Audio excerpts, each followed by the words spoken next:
Class 12 science के students का ये देखिए केमिस्ट्री प्रैक्टिकल का ये क्वेश्चन पेपर है। आप इसको देखिए अच्छा से। देखिए ये इस प्रकार से आपका क्वेश्चन पेपर रहता है, ठीक है। सब लिखा हुआ है। देखिए ये आपका 2024 का क्वेश्चन पेपर है। तो एक साल छोड़ के फिर एक क्वेश्चन रिपीट होता है। तो अभी जो 2026 है, 2026 का जो सप्लीमेंट्री एग्ज़ाम का जो आपका प्रैक्टिकल होने वाला है, उसमें आपको ये क्वेश्चन आने का संभावना बनता है। देखिए आपका जो थ्योरी एग्ज़ाम होता है, आपका जो थ्योरी एग्ज़ाम होता है वो होता है 70 मार्क्स का, और प्रैक्टिकल होता है आपका 30 मार्क्स का। और टोटल जो आपका रहता है, टोटल मार्क्स रहता है, यानी टोटल पूर्णांक होता है 100। इसको आपको ध्यान देना है, ठीक है। देखिए यहाँ पर लिखा हुआ है full marks 30, pass marks 10, time 3 hours. तो देखिए यहाँ पर क्या है, chemistry practical full marks 30, passing marks 10 और आपका जो टाइम है वो 3 आवर्स है। यानी ये एग्ज़ाम आपको 3 घंटा में लिखना है, कंप्लीट कर देना है। जैसे 9 से स्टार्ट कीजिएगा तो 12 बजे तक, 10 से कीजिएगा तो 1 बजे तक, इस प्रकार से कंप्लीट करना है। और टोटल क्वेश्चंस कितना रहता है, 5 रहता है। और है क्या, आप जो एग्ज़ाम लिखिएगा तो आपको अपना शब्द में लिखना है, 1 वर्ड्स में लिखना है, और आपको सभी प्रकार के प्रश्न को बनाना है, ठीक है। अब देखिए क्वेश्चन जो इस प्रकार से है। पहला क्वेश्चन है, find out the percentage purity of impure sample of oxalic acid you are supplied m/100 KM/4 solution. देखिए क्वेश्चन है आपका 10 मार्क्स का। ये क्वेश्चन 10 मार्क्स का है। देखिए इसमें क्या बोल रहा है कि आपको जो है KM/4 का m/100 सोल्यूशन दिया गया है, और KM/4 का 100 सोल्यूशन की मदद से आपको क्या करना है, ऑक्जेलिक एसिड का आपको परसेंटेज प्योरिटी निकालना है, ठीक है। तो देखिए यहाँ पर क्या है, ये जो आपको KM/4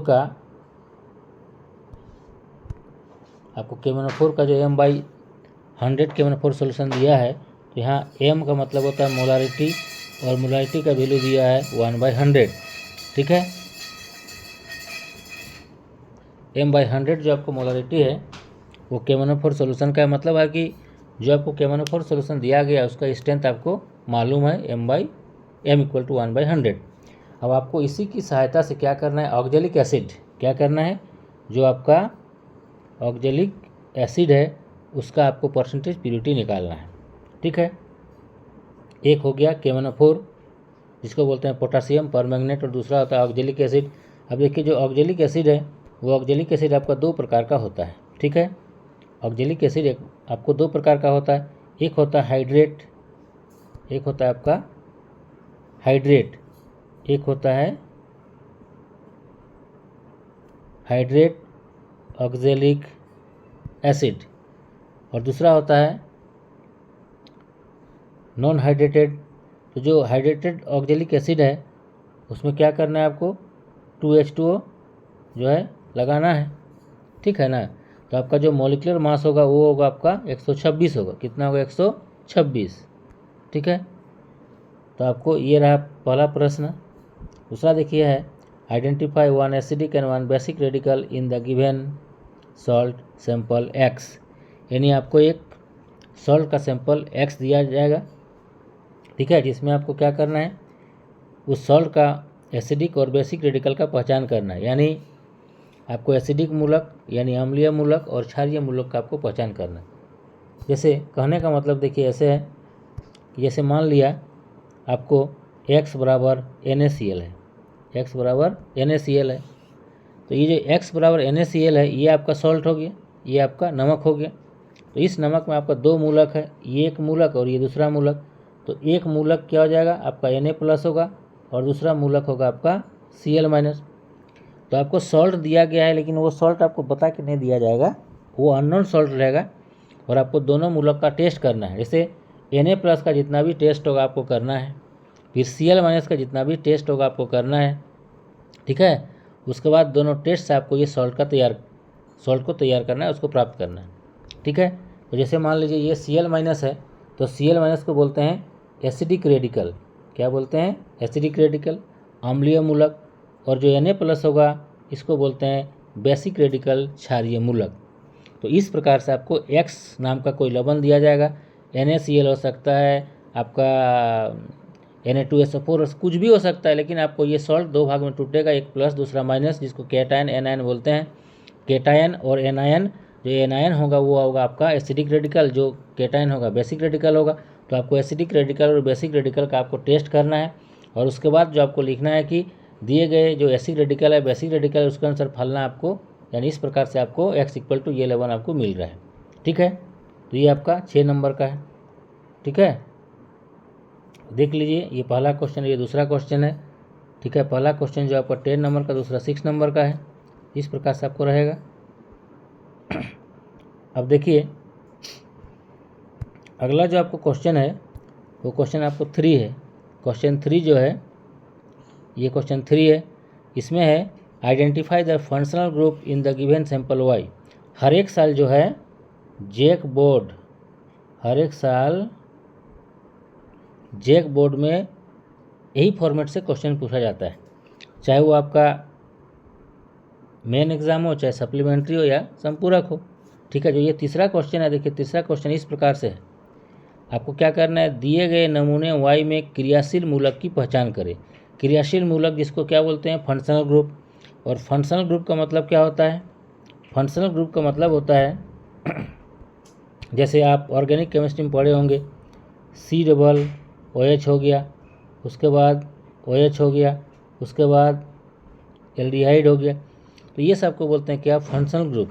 तो आपको इसी फंक्शनल ग्रुप की पहचान करना है, लेकिन आपको क्या करना है कि आपको एक वाई नाम का कोई सैंपल दिया जाएगा। जैसे मान लिया जाए कि आपको y आपको मान लेते हैं y दे दिया गया आपको एसिटिक एसिड। क्या दे दिया गया? एसिटिक एसिड दे दिया गया। तो इस एसिटिक एसिड में आपको ये आपका वाई सैंपल हो गया। ठीक है, तो ये सैंपल में आपको पता करना है कि दिया गया वाई सैंपल में आपको कौन सा फंक्शनल ग्रुप है। तो देखिए एसिटिक एसिड में क्या है? एसिटिक एसिड में आपका C+OH है। एसिटिक एसिड में क्या है? C+OH है। तो ये C+OH को बोलते हैं कार्बोक्सिलिक एसिड, कार्बोक्सिलिक अम्ल बोलते हैं। ये जो आपको कार्बोक्सिलिक अम्ल है, इस कार्बोक्सिलिक अम्ल का जो आपका टेस्ट होता है वो आपको टेस्ट करके पता करना है। ठीक है, बात समझे? जैसे ऑक्जेलिक एसिड का जितना भी टेस्ट होगा आपको टेस्ट कर लेना है। जरूरी नहीं कि y बराबर आपको C+OH ही होगा, y बराबर आपको एल्कोहल भी हो सकता है। जैसे आपको दे देगा CH3OH, ठीक है, या दे देगा आपको कोई एसीटोन ग्रुप दे देगा, कीटोन दे देगा, एल्डिहाइड दे देगा, एमीन दे देगा, कुछ भी दे सकता है। तो आपको उसको टेस्ट करके निकालना है, तो उसको बोलते हैं आपका फंक्शनल ग्रुप। और देखिए उसके बाद क्या है, क्वेश्चन नंबर 4 जो है, इसमें आपको क्या करना है? प्रोजेक्ट वर्क है, यानी परियोजना वर्क। प्रोजेक्ट वर्क जो है आपका, ये आपको प्रोजेक्ट वर्क आपको लिख के जमा करना है, जिस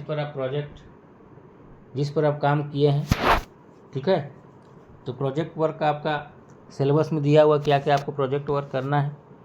तो आपको उसको क्या करना है? लिख करके, सफ़ेद पेज में लिख करके, जो आपका स्टिक फाइल होता है उसमें, उस पेज को अंदर रख करके, और ऊपर का जो पेज होता है उसको आपको कंप्यूटराइज निकाल करके अपना नाम, स्कूल का नाम, लोगो वगैरह दे करके, और प्रोजेक्ट जिस पर बना है उसका नाम ले करके आपको सबमिट करना है। और जब आपको वाइवा पूछा जाएगा तो इससे रिलेटेड आपको जवाब देना है। उसके बाद देखिए क्वेश्चन नंबर 5 है आपका क्लास रिकॉर्ड। क्लास रिकॉर्ड मतलब जो आप प्रैक्टिकल साल भर में, जैसे आप 12 में आपका जो प्रैक्टिकल का कोर्स है, जो आपको टॉपिक में प्रैक्टिकल करना है, और आप क्या क्या किए हैं उसको आपको क्या करना है, जो आपका कॉपी रहता है ना, उस कॉपी में आपको क्या करना है? लिख करके और जमा कर देना है। ठीक है, जो भी आप प्रैक्टिकल किए हैं जिस डेट वाइज, वहाँ पर डेट, पेज नंबर वगैरह लिख कर आपको जमा करना है। उसमें डेट तो आपको मेंशन करना ही है, और पेज नंबर भी लिखना है। और जो आपको ऊपर का पेज होगा उसमें नाम, आपका बोर्ड का फाइनल रोल नंबर, ये सब आपको लिख करके जमा करना है। ठीक है, देखिए ये क्वेश्चन जो आपका कितना नंबर का है? जो आपका क्वेश्चन 3 है ये आपका 4 नंबर का है। जो आपका प्रोजेक्ट वर्क है वो 5 नंबर का है, और जो क्लास रिकॉर्ड है और वाइवा वॉइस है, मतलब आपका वाइवा का भी क्वेश्चन होगा, उसमें भी आपको दोनों मिलाकर कितना है 5 नंबर का है। ठीक है, ये जो आपको 5 नंबर दिख रहा है, ठीक ना, ये जो आपको दिख रहा है क्वेश्चन क्लास रिकॉर्ड और वाइवा, ये दोनों मिला करके 5 नंबर का है। ये दोनों मिला करके 5 है, मतलब record plus viva equal to कितना है 5 मार्क्स है। तो आपको जो वाइवा का क्वेश्चन पूछा जाएगा जब आप प्रैक्टिकल में जाइएगा, उस दिन आपको जिस प्रोजेक्ट पे आप काम किए हैं और जो आप प्रैक्टिकल किए हैं उससे रिलेटेड आपको ऑरल क्वेश्चन पूछा जाएगा। अगर आप उसका सही आंसर देते हैं तो उसी के अनुसार आपको नंबर मिलेगा, नहीं तो नंबर काट दिया जाएगा।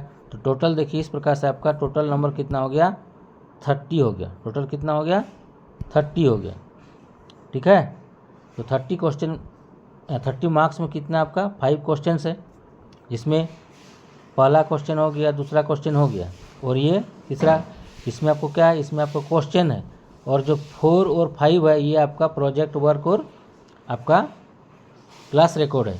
तो क्वेश्चन नंबर 1 2 3 देखिए, ये जो क्वेश्चन नंबर 1 है और ये 2 3, ये 2 और 3 जो है हर एक साल एक ही टाइप का क्वेश्चन रहता है, लेकिन जो क्वेश्चन नंबर 1 है ये आपको बदलता रहता है। ठीक है, हालांकि क्वेश्चन नंबर 1 KMnO4 वर्सेस आपको ऑक्जेलिक एसिड से ही पूछा जाएगा, लेकिन कभी कभी परसेंटेज प्योरिटी पूछा जाता है, तो कभी कभी मोलारिटी या स्ट्रेंथ निकालने की पूछा जाता है। जैसे मान लीजिए 2024 में आपको परसेंटेज ऑफ प्योरिटी पूछा है, तो 2026 में आपको मोलारिटी और स्ट्रेंथ पूछेगा, इस टाइप से बदला जाता है। ठीक है, तो हम उम्मीद करते हैं कि सभी स्टूडेंट को ये बहुत हेल्प करेगा और आपसे रिक्वेस्ट है कि चैनल को सब्सक्राइब कीजिए और इसी प्रकार का नॉलेज अगर आपको कुछ जानना है तो आप कमेंट बॉक्स में कमेंट कर सकते हैं। धन्यवाद।